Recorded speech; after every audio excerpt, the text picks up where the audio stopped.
நீதான் எனக்கு தாயின்னு ஊரெல்லாம் சொல்லிக்கிட்டு இருப்ப. ஆனா இப்போ உன்னையே வித்துட்டு பிரிஞ்சு போற. என்னை மன்னிச்சிரு.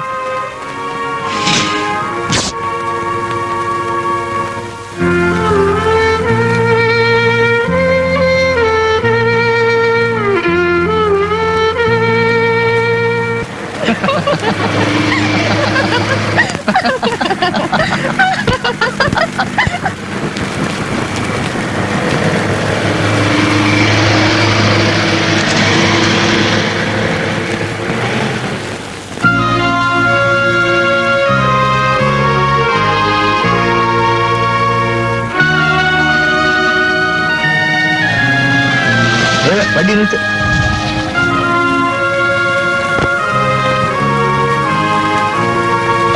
ராஜா, ஏன் இனிக்கிற? என்ன உடம்பெல்லாம் சேரு? ஒண்ணு இல்ல, சகோதர ஒருத்தன் கார்ல வேகமா போனா போற சாக்குல சேத்தையும் வள்ளி அரிச்சிட்டு போயிட்டா. ஏன் அந்த பக்கமே பாக்குற? அந்த வண்டியில உனக்கு வேண்டியவங்க யாராவது போறாங்களா? ஆமா சார், எல்லா பக்கமும் வேண்டியவங்க தான் இருக்காங்க. அடடே, நல்லாவே பேசுறியே. சரி வா, நீ எங்க போகணும்? உன்னை விட்டுட்டு போறேன். என்ன சார், நீங்க கூட விட்டுட்டு போறேன்னு சொல்றீங்க? எல்லாருமே ஒரு நாளைக்கு ஒருத்தரை ஒருத்தர் விட்டுட்டு போறவங்க தானே ராஜா. நான் அந்த அர்த்தத்துல சொல்லல, உன்னை வீட்டுல விட்டுட்டு போறேன்னு சொன்னேன். பரவாயில்ல சார், என் வீடு பக்கத்துல தான் இருக்கு, நான் நடந்தே போறேன். பாத்துமா? சரி சார்.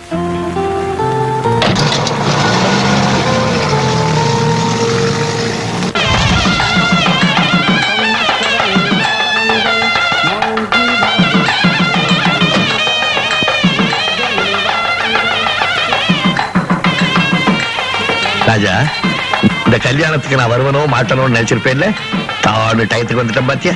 நீங்க வர வரைக்கும் இந்த கல்யாணத்தை நடத்த விட்டுருக்க மாட்டேன். ஓகே சார், வாங்க.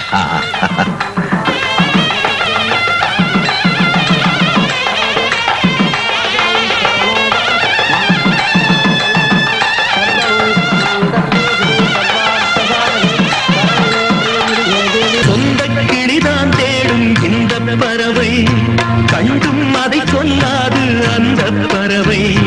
நெஞ்சில் ஒரு போராட்டம், கண்ணில் ஒரு நீரோட்டம், கண்ணை இமை காணாமல் கால கொடுமை.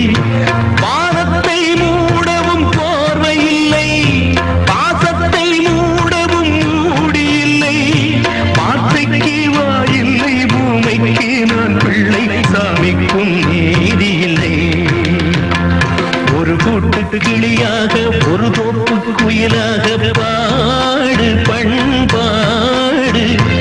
இறை தேட பறந்தாலும் திசை மாறி திரிந்தாலும் கூடு ஒரு கூடு.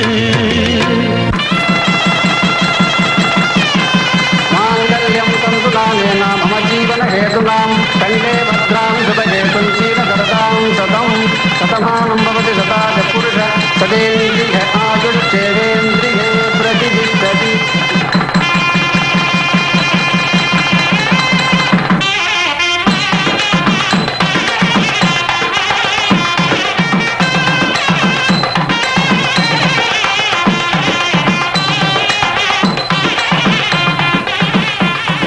கல்யாணம் முடிஞ்சதும் வீட்டுக்கு பெரியவங்க காலில் விழுந்து ஆசீர்வாதம் வாங்கிக்குவாங்க. வக்கீல் சார் தான் நமக்கெல்லாம் பெரிய அண்ணா மாதிரி காலில் விழுந்து ஆசீர்வாதம் வாங்கிக்கோ. நல்லா இருக்கு, நல்லா இருங்க. கடவுள் அனுகிரகத்தாலே நீங்க ரெண்டு பேரும் இன்னைக்கு இருக்கிற மாதிரியே என்னைக்கு இருக்கணும்.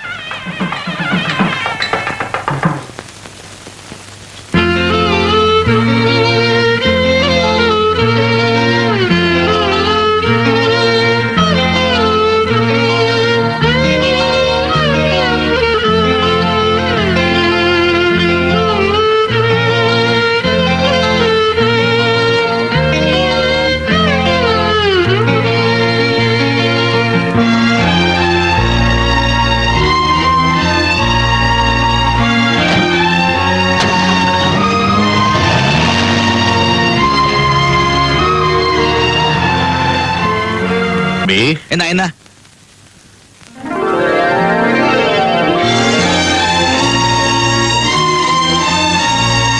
உன் பேர் என்னப்பா? ராஜா. உங்க அப்பா அம்மா உனக்கு நல்ல பேரா தான் வச்சிருக்காங்க. உன்னுடைய நல்ல குணத்துக்கு உண்மையிலேயே நீ ராஜா தான். போயிட்டோம். சொந்த கிளிதான் தேடும் இந்த பறவை, கண்டும் அதை சொல்லாது அந்த பறவை. கண்ணில் ஒரு நீரோட்டம், கண்ணை இமை காணாமல் கால கொடுமை. வானத்தை மூடவும் போர்வை இல்லை, பாசத்தை மூடவும் மூடியில்லை. வார்த்தைக்கு வாயில்லை, பூமைக்கு நான் பிள்ளை, சாமிக்கும் நீதி இல்லை. ஒரு கூட்டு கிளியாக ஒரு தோப்பு குயிலாக பாடு பண்பாடு. இறை தேட பறந்தாலும் திசை மாறி திரிந்தாலும் கூடு ஒரு கூடு. திருட்டு நாயே, இப்படி குடிச்சு கும்பாலம் போடுறதா நாகரிகமா? சரி, இங்க எதுக்காக இப்ப வந்தீங்க? சொல்றத சீக்கிரமா சொல்லி தொலைங்க. உன் நாக்க அறுக்க வந்தேன்டா. எவனோ ஒருத்தர் நம்பரை உன் நம்பரும் போய் சொல்லி கொடுத்துட்டு இப்ப எதுக்கு வந்து நான் கேக்குறேன்? ஓ, உங்களுக்கு எல்லாமே தெரிஞ்சிடுச்சா? ஆமாடா, எல்லாமே தெரிஞ்சு போச்சு. உன் வேஷம் எல்லாம் கழிஞ்சு போச்சு. நீ பரீட்சையில மட்டும் ஃபெயில் ஆகலடா, உன் வாழ்க்கையிலே ஃபெயில் ஆயிட்ட. அன்னைக்கு வந்து பிச்சை எடுத்த சாப்பாடு சாப்பிட விட்டு இருந்தா இன்னைக்கு ஒரு நொண்டி பிச்சைக்காரனா தெருவா நாய் அழிஞ்சுக்கிட்டு இருப்பேன். இப்படி குடிச்சிட்டு கும்பாலம் போட்டுக்க மாட்டேன். என் புதிய சிறைப்பால் அழிக்கணும்டா. இப்ப என்ன நடந்து போச்சுன்னு இப்படி குடியா குதிக்கிறீங்க? நான் நிறைய சம்பாதிக்கிறேன், வசதியா தான் இருக்கேன். அந்த டிகிரி இல்லைன்னா குடியா முழுகி போயிடும். ஆமாடா, அதை பத்தி உனக்கு எதை கவலை? கஷ்டப்பட்டவன் நான் தானே. அதுக்காக என்னையும் உங்களை மாதிரி கஷ்டப்பட சொல்றீங்களா? நீங்க வேணும்னா ஏழையா பிறந்து ஏழையா வாழ்ந்து ஒரு டாக்ஸி டிரைவராவே சாகலாம். ஆனா நான் அப்படி இல்ல. எனக்கு பணம் சம்பாதிக்கிற திறமை இருக்கு. உங்கள்கிட்ட அந்த திறமை இருந்தா நீங்களும் பணம் சம்பாதிங்க, என்ன மாதிரி வாழ்ந்து காட்டுங்க. அதெல்லாம் விட்டுட்டு இந்த மாதிரி பெரிய இடத்துக்குலாம் வந்து ச்சே. If you want to scold me when I'm alone, but not in the crowd. Behave yourself. Understand? Yes. Thank you.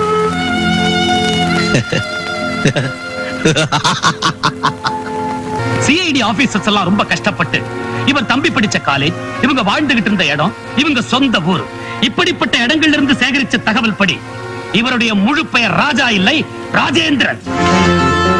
இவருடைய தம்பி பெயர் ராமு இல்ல, ராமச்சந்திரன். இவங்க அப்பா பெயர் காசி விஸ்வநாத். அது மட்டுமல்ல யுவரானர், இவருடைய சொந்த ஊர் மெட்ராஸ் இல்ல, குன்னூர் பக்கத்துல இருக்கிற பூங்குடி கிராமம். இப்ப சொல்லுங்க, நான் சொன்னதெல்லாம் உண்மையா இல்லையா?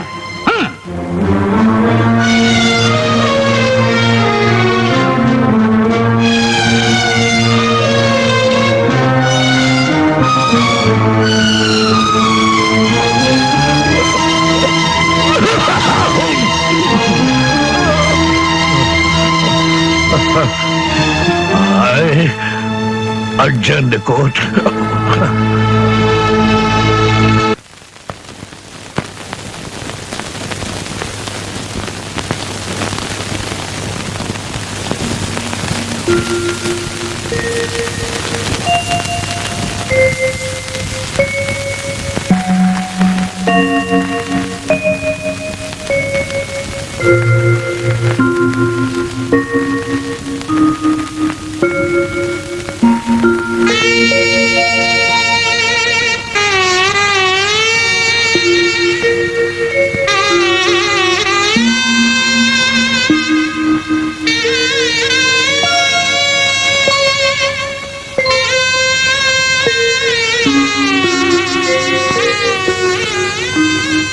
என்ன தெரியுதா? இதுக்கு முன்னால எங்கேயாவது என்ன பார்த்திருக்கியா? 20 வருஷம் 20 வருஷமா என் ஞாபகமே உங்களுக்கு வரலையா? இந்த 20 வருஷமா உங்க 2 பேரையும் பறி கொடுத்துட்டு நான் ஒரு நடப்பணமா வாழ்ந்துட்டு இருக்கேன்டா. உங்க 2 பேரையும் தொட்டு தூக்கி என் மார் மேலையும் தோல் மேலையும் போட்டு வளர்த்ததை தவிர நான் வேற என்னடா பாவம் பண்ணேன்? ஆனா எனக்கு தெரியும் என்னைக்காவது ஒரு நாள் உங்க 2 பேரையும் சந்திச்சு என் மார்போட தழுவிக்காம நான் சாக மாட்டேங்கிறது எனக்கு நல்லா தெரியும். விதிய பாத்தியா எப்படி விளையாடுது?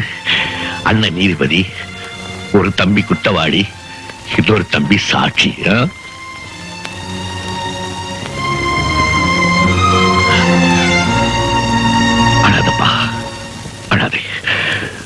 உங்க அண்ணன் இப்பதான் தன்னுடைய வாழ்க்கையிலே ஒரு உண்மையான பரீட்சை எழுத போறான்.